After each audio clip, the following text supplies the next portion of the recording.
had the pleasure of meeting photographer Larry Fink some years ago at the Miami Street Photography Festival. He was a unique character who was quick both with his camera and his ever-present harmonica. Though my time with him was brief, I hoped that I would eventually have him as a guest on the show. Unfortunately, Larry passed away several years ago before that could happen. However, the breadth of his talent and his work has been published posthumously. Larry Fink, Hands-On, A Passionate Life of Looking, is a comprehensive exploration of his entire career, which includes his street photography, commissioned editorial work, and still lifes. He was actively involved in the production of this book and worked along with today's guest, Daniel Power, the founder of PowerHouse Books, who has released this monograph. Daniel and I discussed his long friendship and collaboration with Larry and what it took to produce this title. We also explore Daniel's long history as a lover and publisher of photography monographs and the many ways photography and the publishing industry has changed. This is Ibarian X, and this is The Candid Frame.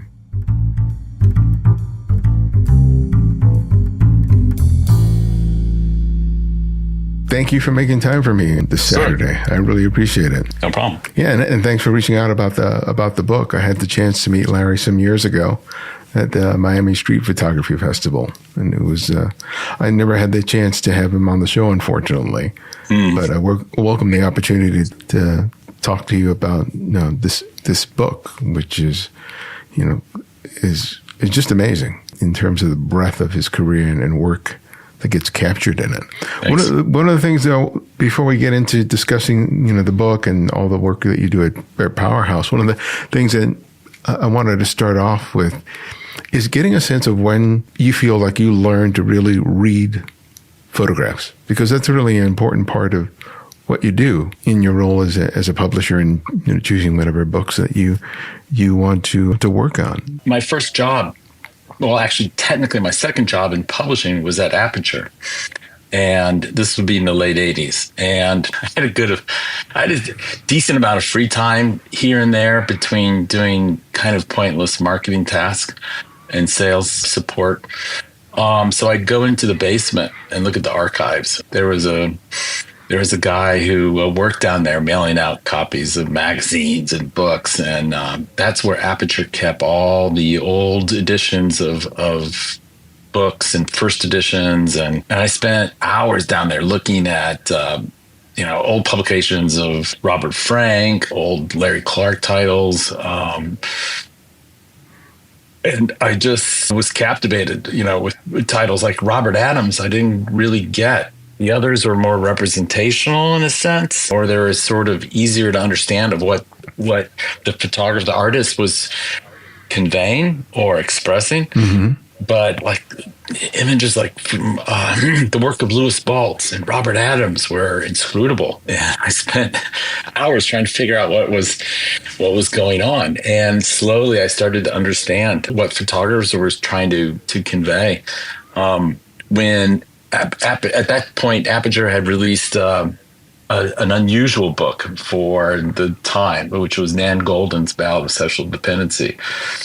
And I was in charge of selling the paperback because Michael Hoffman did a contract with Nan that required it to produce a paperback, even though the hardcover didn't sell on its first printing and was actually remaindered.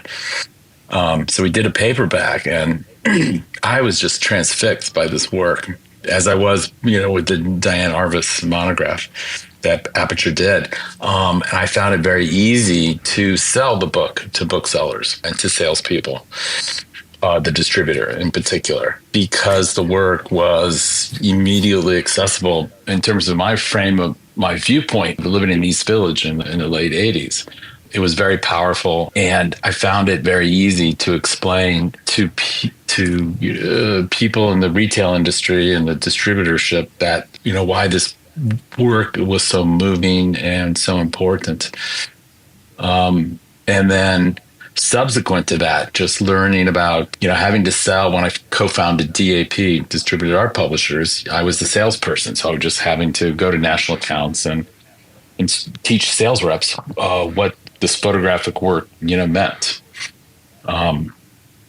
In a lot of the books that we were distributing, either it be, catalogs, Lorna Simpson catalog or Sophie Cal book. The breadth of photography, art photography in a sense, was much broader when we were doing DAP. And then the strength of our ability to sell, or my interest in photography, helped one of the partners start Scalo, which was a legendary photo book publisher in the early 90s. And we sold Nan Golden's The Other Side. We took Robert Frank's Lines in My Hand, that was a remainder by Pantheon, and re-released it and sold it out. And that was part of the energy and youth and the innovation that DAP brought to the table in terms of the book retail trade. And of course, Scala went on to give everything to Gerhard Steidl, who was doing the printing for him at the time. But I guess in a nutshell, it was because I was working in sales and marketing, I had to explain what photography was. And that was a big education for me. As well as when I did start PowerHouse Books, watching in one of the first photography book I did, which was Sylvia Plahy and James Ridgway, Red Light Inside the Sex Industry, watching the designer Yolanda Cuomo work with Sylvia Plahy and lay out this really complicated half text, half photography book, and how they work together, resizing images, moving an image over here and trying that over there, enlarging it, cropping it. And it was sort of a master class into itself. And it really made an impression on me.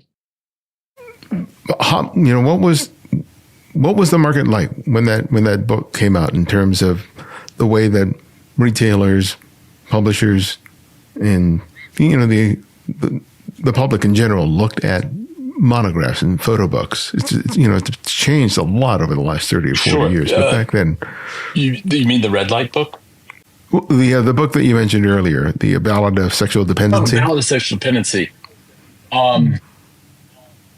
That was an era of the mid 80s going into the late 80s. It was still an era of landscape photography. Ansel Adams, Elliot Porter, New York Graphic Society books that had, at best, maybe an Irving Penn book here and there.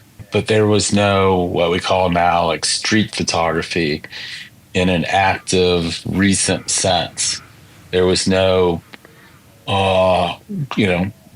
besides Robert Frank sort of taking a portrait of America in a very subjective sense. There was nothing else like that in terms of contemporary photography. The closest would be, that I can think of at the moment, it would be Larry Clark, Tulsa, and Teenage Lust. So Nan's work was color. It was bolder. It was, intensely personal, far more personal than, say, Larry Clark was. And it was as much about herself as it was about the subjects around her. So that was sort of revolutionary in many ways. And it became a profile and a model for almost, it has become a model for everyone that came after her. And how did that and maybe other titles during that time sort of help you define what you wanted to do in your role as a publisher? I was captivated by this type of photography, and that's all I wanted to do was contemporary photography. And when I was working with Walter Keller at DAP and distributing his titles, a lot of his first photographers were people he asked me about in terms of artists that I followed, that I liked, that I thought were, just not getting proper visibility in terms of the marketplace, or even just being available for people. And those were Larry Clark, Nan Golden, Robert Frank. It got to the point where he was doing this, he was from Switzerland, so he had a lot of European artists that were sort of ahead of the curve in terms of the genre. There was a lot more sort of personal street photography and subjective portraiture that was being done in Europe, more than in the United States. And it got to be the point where when I left DAP to start my company, it was the PowerHouse Books, it was because Walter had too many American projects that he felt he just couldn't do justice to. And that would be, the Sylvia Plahe book, Larry Fink, boxing, which was then boxing and brokers. And the brokers part just didn't speak to me that well. It was disembodied, and it just didn't have that intense emotional empathy and impact that the boxing work did. And notably, Joseph Rodriguez, who was smart, selling trying to sell his East Side Stories work, Chicano gangs in East LA, prior to the riots. And he said, start your company, I'll help you out. And of course, he never did. He was too busy. And so there I was left, and I distributed my first few books through DAP. And subsequently, I did a collaboration with Marvin Heiferman and Carol Kazmarek, Love is Blind. That was more sort of a packaged project, sort of an illustrated, quirky take on modern love. And so I sort of broadened out quite quickly from traditional contemporary photography. The 80s were a time, at least to my memory, where the idea of the celebrity photography really came to sort of the fore. Photographers became known as these personalities. Exactly. Largely because they were photographing celebrities. And so we started seeing these books being released, that focused on like Greg Gorman, Annie Leibovitz, other people like that. And so the part of the sales pitch for those titles largely was related to the tie to Hollywood celebrity fashion. If you weren't focusing on that, though, I imagine it was slightly a harder pitch. Would that be a valid point? And if so, how did you navigate that? Right. It sort of was. I mean, for me, celebrity didn't really come into play until 98, 99, and well into the early 2000s. I think our first big celeb book was François Nars, the Nars cosmetic creator, who did a book X-Ray. That was all celebrities, but very colorful, very bold, really big. Sam Shea designed that. But I'm going to say the era from like 94, 95 up through 98 was an expansive time for the book retail industry in the United States, with the superstore concept of Barnes & Noble just, was maturing at that point. It really got going 1990, 91, 92. But it was still fairly strong. There was a lot of independent bookstores. And if you came out like I did with Red Light, I took out a big ad in Publishers Weekly saying this is my first big book. We printed 15,000, which was too many. And it's absolutely insane to think today that you would print 15,000 copies of a photo book. But we made a limited edition too, had a little print in it. But, we were able to sell about 9,000 copies. Of course, I printed too many, but, over the years, we have pretty much sold out of the, it was a matter of like another 6 or 7 years we sold the rest. But to be able to lay down 9,000 units of a photography book, just people were interested in new and unusual things. This is all, of course, before the internet, and anything new by Sylvia Plahe, who at that point had a really big following, or was quite well known for her Village Voice work. James Ridgway, the text writer, is a bit less so. But, my time at DAP and then starting the new company and getting a lot of play from a lot of review and attention from the magazines, which were, legendary at that time. American Photo would give you like a 10-page, feature. I mean, it was a robust time. Vanity Fair always covered photo books. The media really helped, help you market the book. And there was just a lot of hunger from lack of contemporary photography out there. I mean, it's still, even in the mid 90s, contemporary photography was just starting to take off. Yeah, because that's when I started, really discovering photo books on my own, and so many of those books that came out during that period were so significant for me because they were such a departure from what I was used to seeing. And I imagine for so many people, whether they were, just learning about photography like I was or had been fully invested in it for a while, that the freshness and the diversity of voices that were coming out was really probably a very sort of exciting time. Oh, it was fabulous. You could literally take an unknown like an Ari Markopoulos or a Boogie, and I mean those came a few years later. But God, we were so bold. We did a big book of Francesco Clemente's watercolor paintings. Because we were starting to get known as being able to do really unconventional art books, and in the book retail market, the art sort of classification covers photography, but also covers fine art and other sort of what we call coffee table books. And so just doing funky, large format, projects that just sort of enveloped the reader, sort of mimicked a lot of what we were doing in the smaller photography, photojournalism, documentary scene. And you could take an unknown and, you could still sell 2,000 units, which you're like, oh, I only sold 2,000 copies. And nowadays we would be so lucky to even print 2,000 and sell half of that, The publishing industry has always been conservative. But here you are, coming out, showcasing a bunch of photographers that otherwise would not get much of attention, much less in the publishing industry. But, you're still there trying to maintain a business. But you were taking, a variety of different risks, not only financially, but also who you were deciding to sort of hitch your wagon to in terms of the creatives and the photographers. Talk to me about the importance of taking those risks, especially at that time. I mean, Larry, has famously commented about the importance of taking risks as an artist, but talk to me about taking risks as a publisher and a business owner. You will fail if you set out to sort of, capture lightning in a bottle, right? It can't be done. The only way you can, I feel that you can succeed is, try a lot of things. Number one, just go after things you love. If it moves you, it's going to move a lot of other people.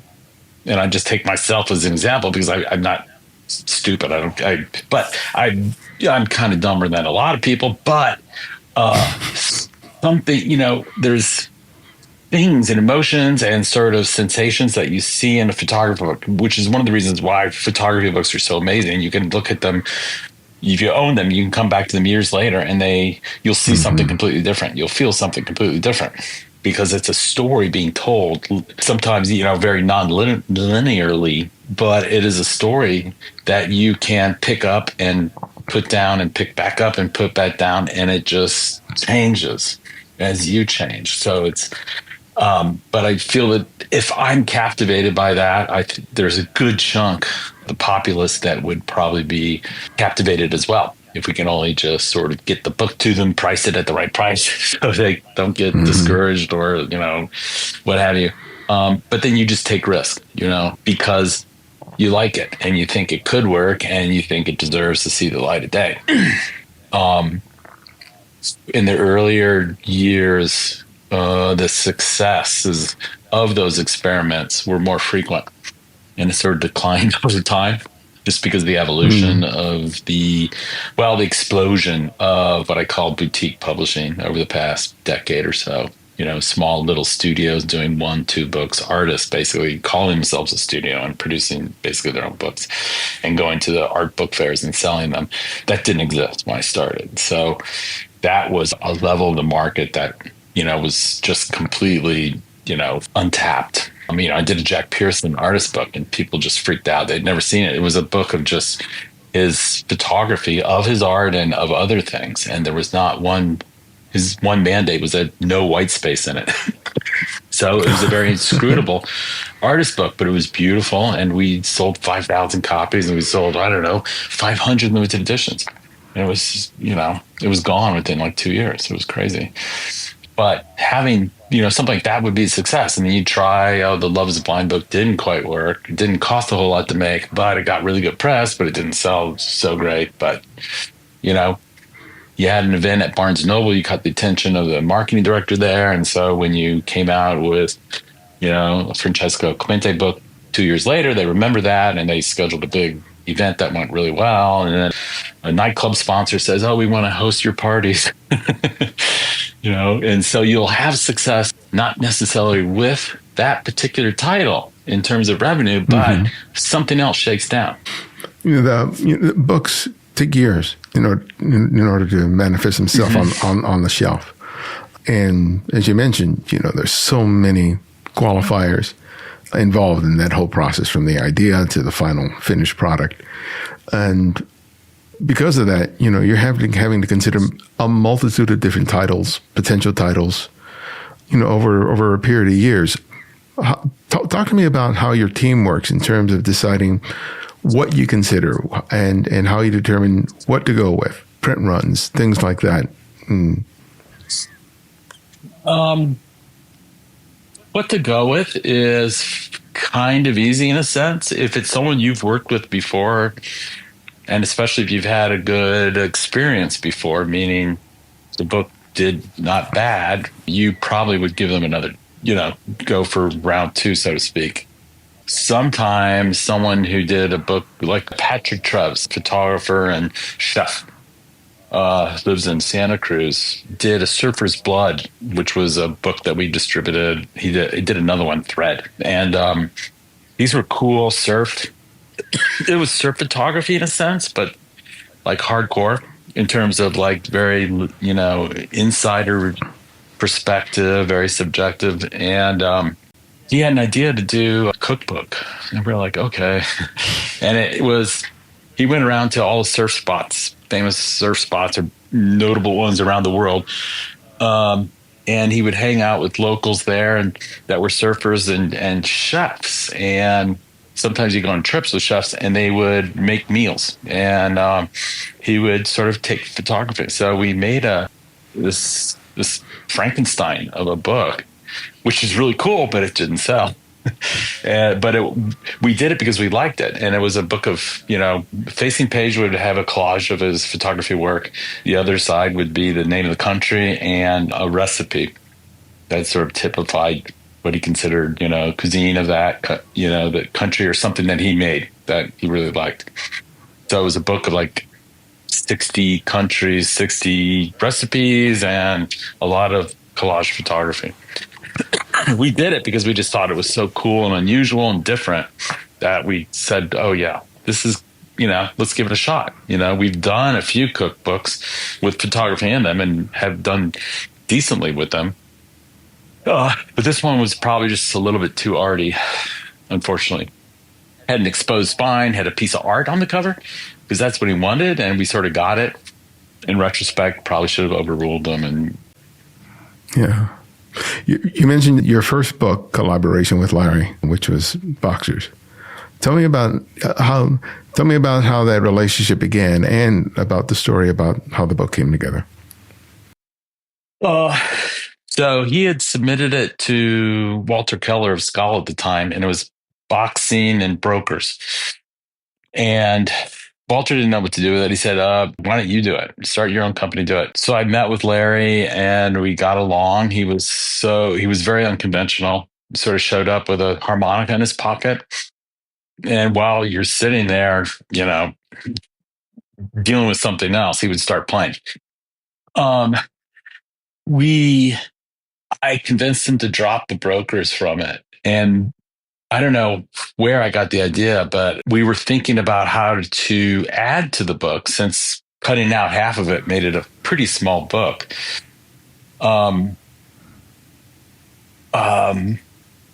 We suggested Burt Sugar, the boxing raconteur extraordinaire, him, but also an expert on boxing, also horse racing, but boxing. And up until a few years before he died, he would be on ESPN at Gleason's Gym, which was around the corner from one of my stores in Dumbo. Anyway, so I approached Bert, and he wrote like a history of boxing that used up about 30 pages in the book, and that sort of filled it out. But I had just done Red Light Inside the Sex Industry with Sylvia Plahy and James Ridgway, but Yolanda Cuomo designed it. So Yolanda was a designer who we had done one book with. I really got along with her. We meshed, we understood each other, and I showed her the work, and she just went, she went nuts. And of course, I didn't have any interior design at that time, so I needed a book designer. And she and Larry just really, really hit it off. And so it became the three of us. Yolanda would come up with designs, I'd look at them, and Larry would see them and just, this is great. This is great. And so it became a very collaborative effort, and Yolanda even came up with a very distinctive, she sort of has a signature font and style approach to titling, but it really worked exceptionally well with the boxing book. And that was my first monogram. And then Yolanda turned me on to Thomas Palmer, who did the separations for it. We printed that book in Italy, and at that time, we had to make negative film. And Tom was one of the few separators in the country. At the time, it was Harry Benson and maybe Martin Sen, who we used later on, were the only ones doing separations and who could make negative film, separations in negative film. And this is the time before CTP, computer to plate. Yeah. So it was a very sophisticated process of making film to do a high quality duotone book, which is a black and a PMS gray. And Yolanda prepped us to go on press, and it was the first book we went on press with in Italy, and it was an amazing experience. Photographers, gravitate to certain subject matter, and sports in particular, boxing has been done by numerous photographers. But, when you took a look at that work and you were putting it together for the book, what did you see in Larry's work that you felt that it was a very distinctive voice on both a familiar and popular subject? Because it wasn't action shots. It wasn't the Harry Benson, Muhammad Ali, standing over Sonny Liston or whomever Harry shot. It was Muhammad Ali. I don't know who the guy on the ground. I think it was Sonny Rollins. Not sure. This was like a close-up of a boxer's back. It was a young boxer being embraced by a security guard, in a gym. The entire project was shot at small gyms in Pennsylvania. And maybe there's a few Gleasons, which is a legendary boxing gym in Brooklyn. These are, these Mike Tyson may have gone through, and there is a picture of Mike Tyson in the book, but 90%, 95% of the boxers in the book are just young, unknown boys and young men. And it was a very... it was almost painterly the way he captured or depicted these young boxers practicing or in bouts. There's very few live action shots, like a swing. There's, I'm forgetting what the word is, the card girl, between the rounds, resting against the ropes. The one photograph, which I believe is the one on the cover, is this amazing photograph of a boxer from the side profile with this beautiful silk and felt hood over his head. And it's just transfixing. And it's of boxing, but it's like a higher form. It's like it's distilling the essence of the purity of, the practitioners at that level, the unknowns, just enthralled with the sport and wanting to be better themselves, at it. And I think the only action shots we have are I think there was a series of Customato that Larry had captured when he was talking about teaching Mike Tyson. And I think that is in the Burt Sugar spread or text. But it's a book about boxing, but it's not what you would normally consider, prize fighting, bouts of action shots, and it's it's not Sports Illustrated. It's just this quiet meditation, on the sport. And what you get after looking at it is a sense of solitude, grit, determination, brotherly love, compassion, empathy, a lot of things that you just don't normally associate with the ESPN-y, Sports Illustrated, perspective of the sport. Yeah.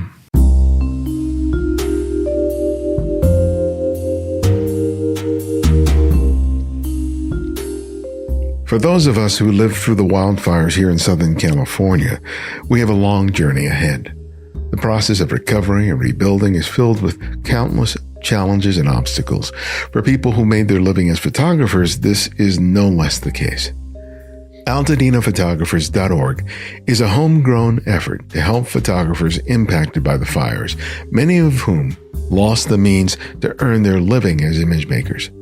This nonprofit organization has been created by photographers for photographers. It does this by creating a registry where photographers can share what they are in need of and donors who can help to replace what was lost. Monetary donations as well as contributions of equipment are welcomed and appreciated. Find out how you can help by visiting AltadenaPhotographers.org.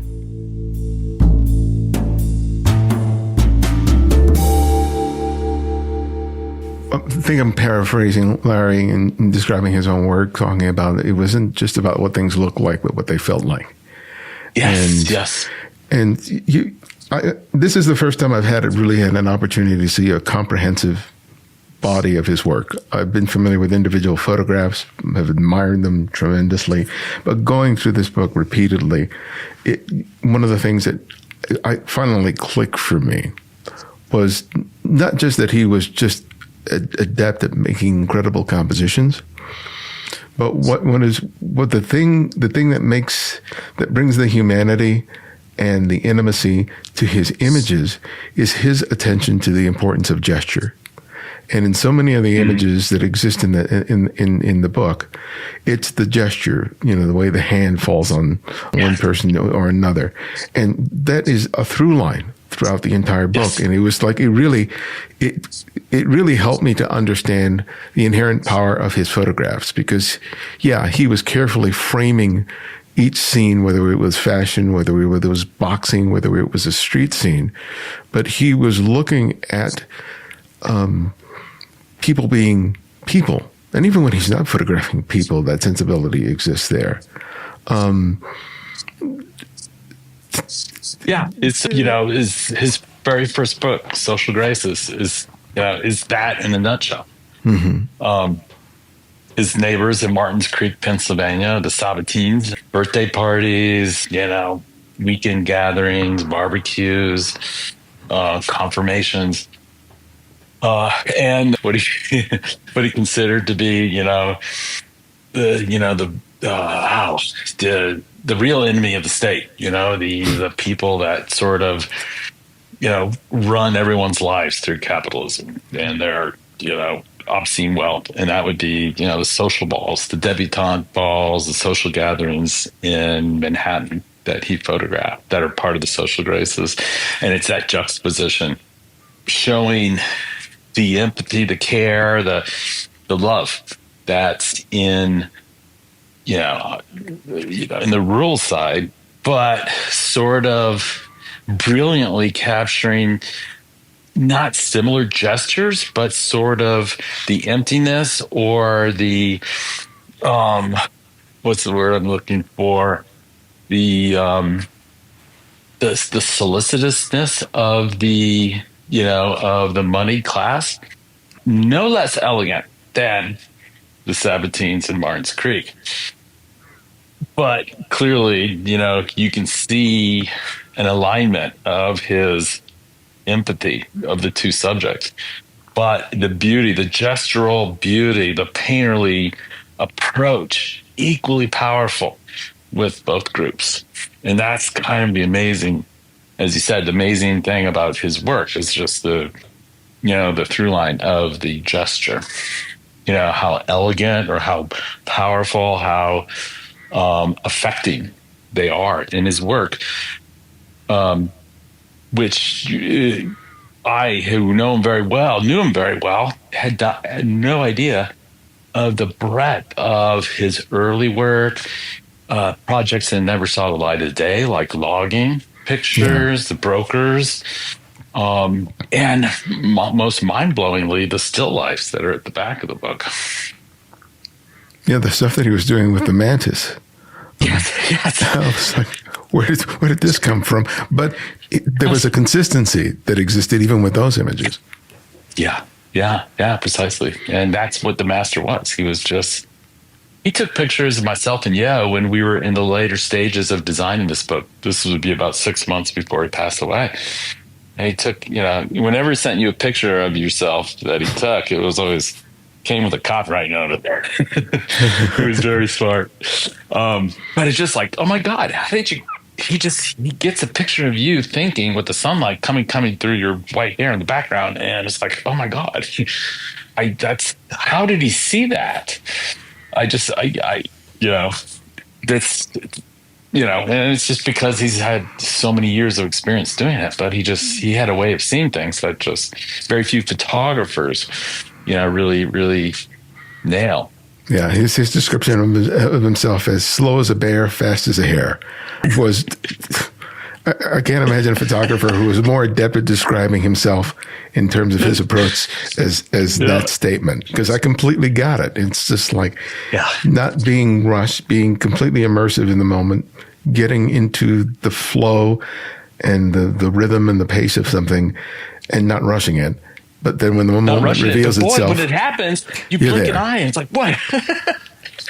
He's back to the bear. But in that nanosecond, that hair just like captured that shot.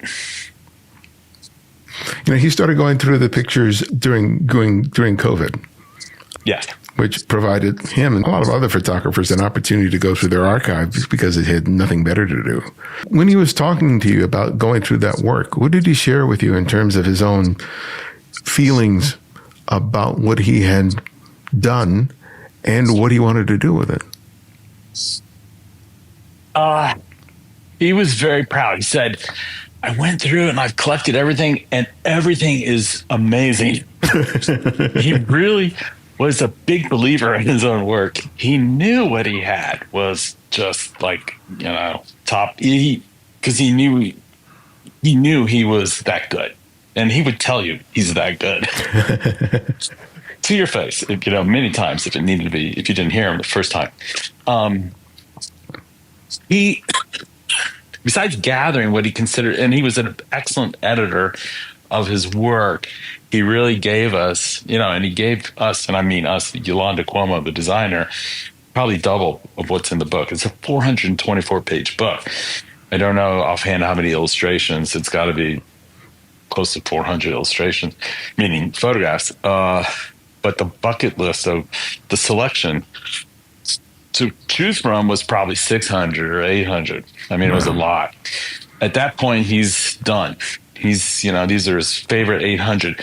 You can do whatever you want with that configuration, because he had implicit trust that the best images that worked together in little storylines and in the book as a whole, he would be looked after by Yolanda and myself. And he would be fine with anything that came out.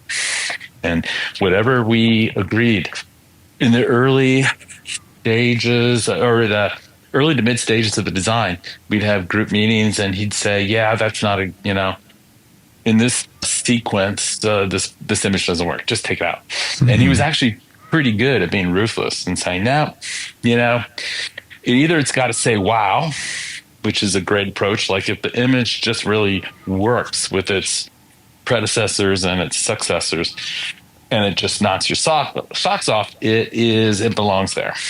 If you find yourself trying to shoehorn it in because you like the image and you want to try and save it, but you can't find a place for it, it's got to come out, and a lot of designers and artists get hung up on like saving the sanctity of a particular image and then working backwards in order to try to fit it in, and thereby ruining everything else.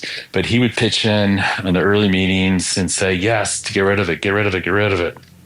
And then Yolanda would be like, wait a minute, what if it went over here? Let's reduce the hand so that the head is not, it's kind of in scale. He didn't really care so much about that, but he just like, well, just take it out, just take it out, just take it out. Yeah. Because he knew that the power of what was going to remain and the way it was presented would just simply be exactly what he wanted. When you're seeing a breadth of a person's lifetime work in a book form, the word retrospective is often thrown out there, but I think that word is often very sort of clinical, and really doesn't speak to sort of the themes, the ideas, the intent of this amalgam of images spanning over decades. When you guys sat down to have discussions of what this book was meant to be and should be, what were the discussions about? What were the ideas that were thrown out there, and how did you guys finally come to something that stuck? No ideas other than initially I knew it was going to be a big book, so I had budgeted or planned on like 260 pages, possibly at the outmost 356 pages. Yolanda said, we have to make it two, she had spent many weeks going through it, and she goes, I think we need to make 2 books, or we have to make one giant 600-page book. So what are you talking about? And she goes, there's so much. It's so good. You don't believe it. And I said, okay, I'm going to regret this later somehow. Let's just do the book that you want, We can't do, at some point it got down to, I think, 480 pages. And I said, let's go for 442. I think we were doing signatures of 16, or we planned the book would print 16 up, maybe it was 8 up. I don't know, which means it would take a week to print. And through that, she managed to get it down. It had ballooned because late in the design, we just teased upon Larry's, what I call his jazz poetry. He was, as you know, a very frequent visitor to Facebook, and would posit his poems there, his musings on life, which would rhyme or not make sense, and probably both at the same time. And they were just they were musical notes. I mean, he was probably a poet that belonged in the late 50s. But we decided we would. So John Reitman, whose last name is, sorry if I'm getting it wrong, he went through a lot of Larry's Facebook posting and sort of recreated a lot of what he did, because music was so important to Larry, jazz in particular. Yeah. He was a pretty accomplished musician. He could play sax. He loved playing harmonica. And he could name jazz greats and jazz unknowns alike, with frightening, speed. And so we got this concept of organizing the book into musical sections, the first part, second part, third part, fourth part, and they sort of loosely go in chronological order, interspersed with his jazz poetry. And that idea came on pretty late, and that did take up a little bit of time. We also had to fit in Lucy Sant's essay, Graydon and Ash Carter's essay.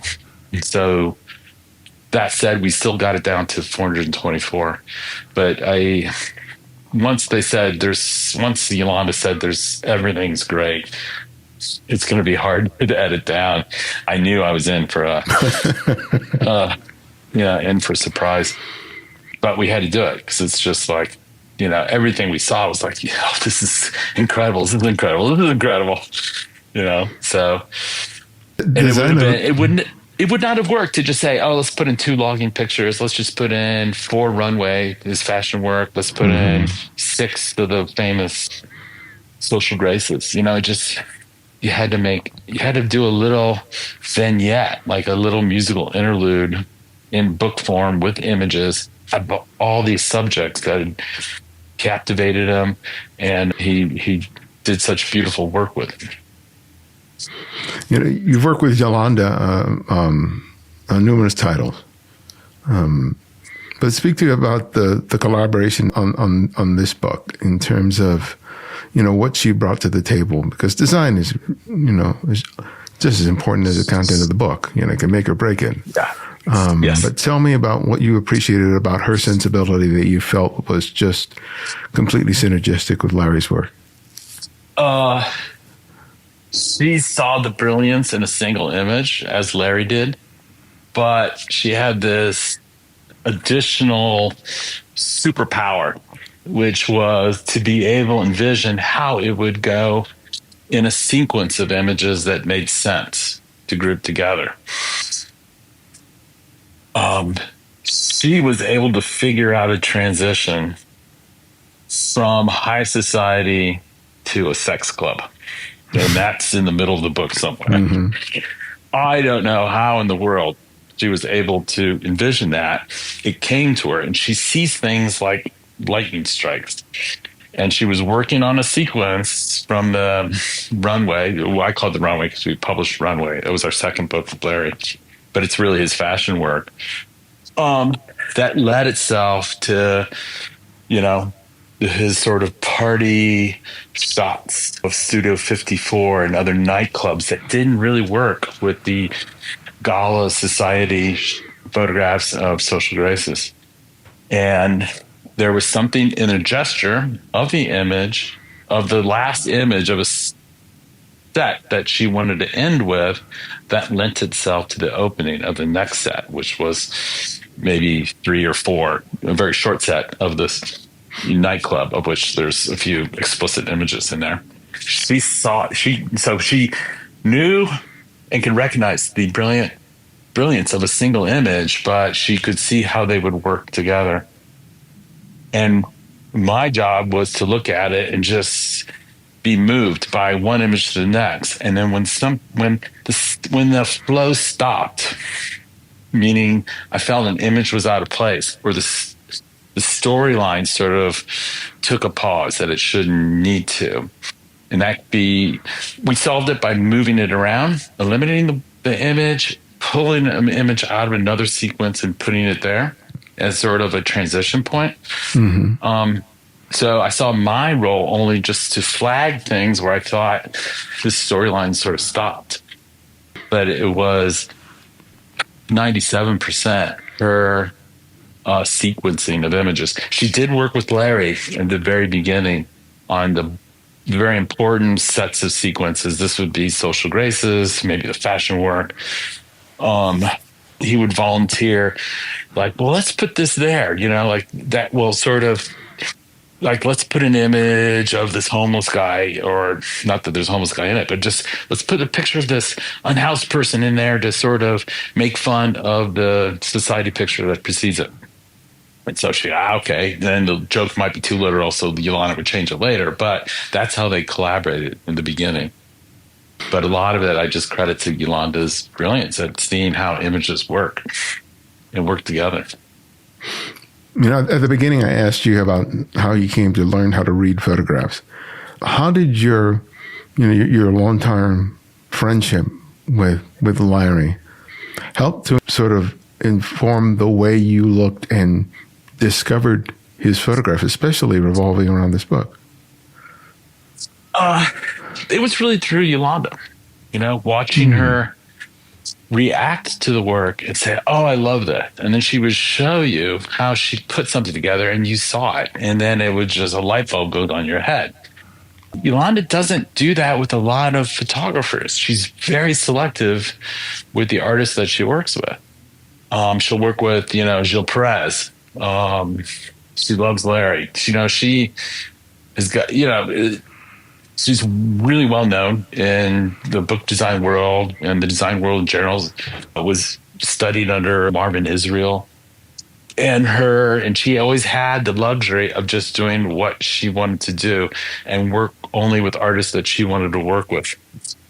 She had an on and off thing with Bruce Gilden, but you could see these photographers' work, like Gilles Perez, Telex is just mind blowing. Oh, yeah. Aperture did that one, and seeing someone like Gilles Perez and Yolanda, or Sylvia Plahy and Yolanda, and Larry and Yolanda work together, how they talk about the images, how they work together, what's the tone. It was, again, it's something of a masterclass. And so my approach is to simply put the right parties together, let them create the art, which is the book. And then I just look at it and say, well, maybe here, we got a stuck point here. Maybe here's an idea for getting around it. Larry, no, go ahead. Go ahead. No, please, my end result is just sort of as just pitching in a few words here and there. But it's how a certain type of designer who's had the luxury of only focusing on artists that are, notable in their own right, but she knows Sarah's vision of how she sees their work relating to each other. Larry passed away 2 years ago. And how far along were you in terms of, the overall design of the book, and how did his passing affect or change the intent? He had seen, I don't remember how many iterations we have of this layout. I'm going to say 24 iterations. He had seen up to 22 or 21. It was almost very far along. He didn't see it with the text typeset. He did read the manuscripts. He read the text, or was aware of them, and read them as they came in manuscript form. Didn't see them typeset. He saw design comps of the jazz poetry. But he had seen, by the time we got to iteration 21, which is probably where he passed, there was just a handful of tiny, modifications. And at that point, it was almost like just resizing. The large hand, there's a picture of a hand that seemed to overwhelm the head that came right before it, so that got reduced a little bit to equalize. Or maybe the hand was too small, so we increased it to match the head of the societal lady before. The changes were pretty much that. He unfortunately did not see what we did to the title page and to the copyright page. Where at the last minute, I decided to phrase all of the text contributions as in musical terms, like an overture, a coda, musical note. And then I referenced a sort of cooking metaphors in the back to describe the team involved in putting the book together. He didn't see that, and he would have gotten it, but I'm confident he would have gotten a huge kick out of that. But luckily he did see, the book 97% complete. The book, the images at the end of the book, the still lifes, I really love that those were included in the book, because it was such a difference from what I had known him for and what most of the book consists of. What did he say about those images, which I assume were largely made around the farm where he lived? Yeah, they were, as were the workshop still lifes, the leaves, the dead deer and the leaves. He didn't say a lot about it. He just was I remember him referencing the fact that he just didn't get out that much anymore. He didn't drive. I think as we had him out as a book signing for Laurie Grinker's Mike Tyson book in the fall of 2020, or it could have been 2021. And that's the first time I had seen him in a long, many years.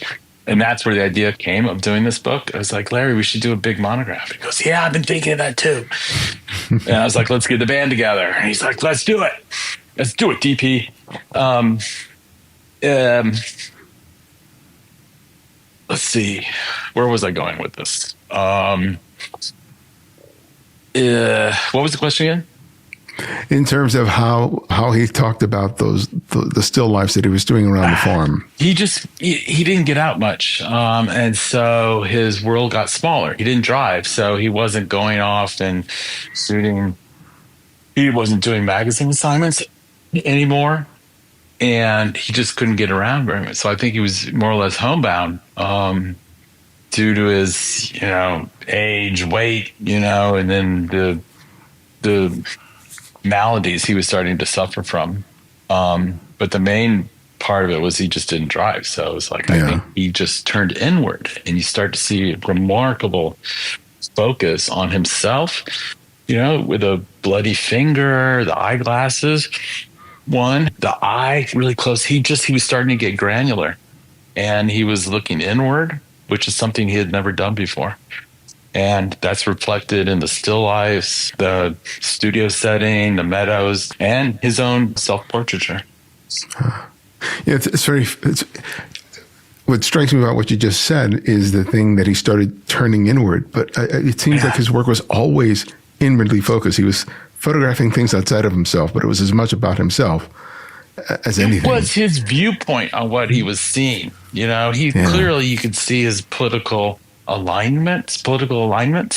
You could see his love. You could see his empathy. You could feel his distaste. But he never really put his physical body in there, or turned the focus to things. They were always, almost all his photographs were people and what they did. And I think that has a lot to do with how he was raised, and the fame of his sister, the civil rights lawyer, him being basically a card-carrying communist and very proud of it. And so the turn inward in terms of like explicit subject matter, in terms of what you're seeing, instead of seeing his sentiment and his alignments, his emotional alignments, you're seeing him, his hand, his eyes, his body, seeing what his eyes see just in things, which he had not really done before. Even his very first photograph, which I think is one of the most beautiful photographs I've seen. I mean, there's the train station or the train early on. That's literally the first photograph he took as a teenager, and that has no people in it. But that one of the most beautiful photographs in the book is that photograph of the model, resting against the ground with her arms and legs sort of elegantly laid out for the painter, because it was a neighbor of his that was a painter, and he invited Larry to come in and take photographs. And so he did it more as a sort of a exercise. And the painter was painting the model, and you can see the painting there on the corner, but the photograph itself is just, exquisite. And, there's a human subject there. So almost all his work, except for the very end, had human subjects at some point, either, with tremendous empathy or a good amount of disdain. Yeah. What's really amazing about it is looking at all the work, even the early work, there was a consistency of vision, a point of view, of feeling about what he was seeing and photographing, that I didn't see what I saw when I saw a comprehensive exhibition of Walker Evans, the development of his eye. When I saw that exhibit of Walker Evans, I could see the stages as I was going through, the entirety of his work at this exhibit. But with Larry's, it just seems like he was straight out of the womb, Exactly. Slapped the camera on him, and then he was off to the races. And it's a rarity to see that in a photographer whose career has spanned so many years, to see that consistency hold from the beginning to the end. Oh, it's remarkable. If anything can be said, it's like, the revolutionaries he photographed that are in the book, the early street photography, and sometimes the beats. It's where by the time we hit the late 50s and he's at the beat era, his camera is getting much closer, and it stays that way throughout the rest of his career. Up until then, there was a bit of distance there. I mean, you could, if you can make a case for a scene in evolution, he's mid-distance. He's getting closer, but it's not until the beats where he gets to know these people and starts to express an opinion that he gets much closer, and it never lets go after that. Yeah. And it's remarkable, but also lovely to see that a man who, in his younger years, believed in the potential of evolution, of dramatic social and political change, that when he saw the reality of the world as it was shaping, that it didn't lead him to become a cynic, and that the work is just as hopeful and tender as it was at the beginning when he was a young man, right? Life affirming. He always thought, even in the things he could barely tolerate, there was still a search and a belief in the humanity of what's there, and the promise that things could be corrected the next cycle, the next iteration. And then he wanted to say, but these salt of the earth people, this is what we as humanity are. And those would be the Sabatines, those would be the boxers, the disembodied brokers, the beats, the wandering souls. He just had endless love for these souls. And, even though he might have, a little disdain there for the high society, he still would focus on the maids. He'd focus on, the people that were trying to make the best of whatever event it was, looking for the humanity, looking for something that would connect us. But never mocking. Even when he was focused on the wealthy, the people with political power, he was never mocking of them, as I've seen some other photographers that were there. And I think that is really one of his immense talents, to be able to feel what he felt about society as large, but didn't use his camera to wield it as a heavy club, but a more nuanced one. Very nuanced. He knew people would be looking at his work and like, oh, this is art photography. And he'd say, good, I'm glad. But then, as you got to know him, you really sort of knew where his allegiances were. But he's very proud to be taken at face value and like, yes, this is excellent work. Well, thank you for this. And my last question that I ask each guest is I ask them to recommend another photographer for our listeners to discover and explore. And it can be anyone, someone you've long admired, or someone you've recently discovered. So who would that photographer be, and why? Joseph Rodriguez is someone from the Larry Fink mold who, as a documentary photographer, doing assignments, would spend, and this I never really understood, and then I haven't seen his work, I got to understand it, spent months even, let's say the East Side Stories book project, spent months without a camera, just getting to know these people. And I believe he taught a class, I'm forgetting where, one of the photography colleges, and he taught how to shoot people. And, his thing was to get to know them. And so he would go without a camera, establish a rapport, establish a relationship, not to exploit them, but to really understand their station life and their, and everything else that goes along with living in hard circumstances. Joe's not drawn to wealthy people, the successful people. It would be, those, the kids growing up in gangs in East Los Angeles. It was the migrants and, going back and forth over Mexico. He did a project on Swedish gangs because he married at one time a Swedish woman, has 2 daughters, and he traveled to Sweden quite a bit. And Sweden, of course, is a very good photography country. They really appreciate the art form there. But Joe's empathy is something that would very much align with Larry's.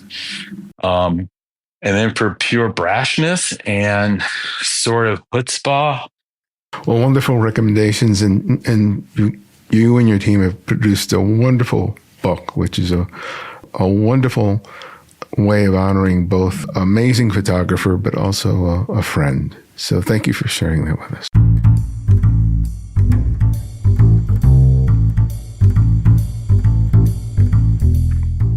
Thanks to Daniel for coming on the show and sharing his memories of Larry.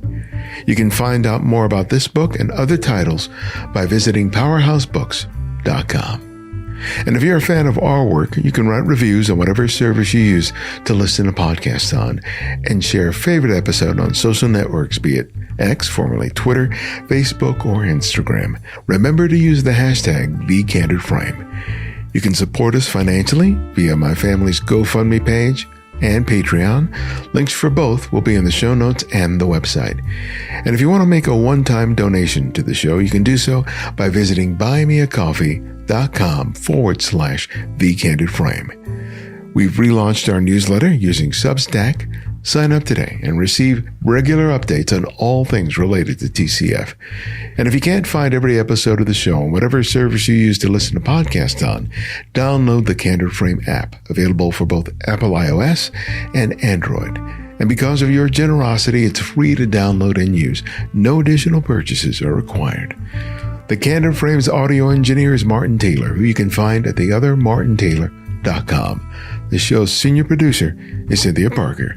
And this is Ibarian X, and this is The Candid Frame.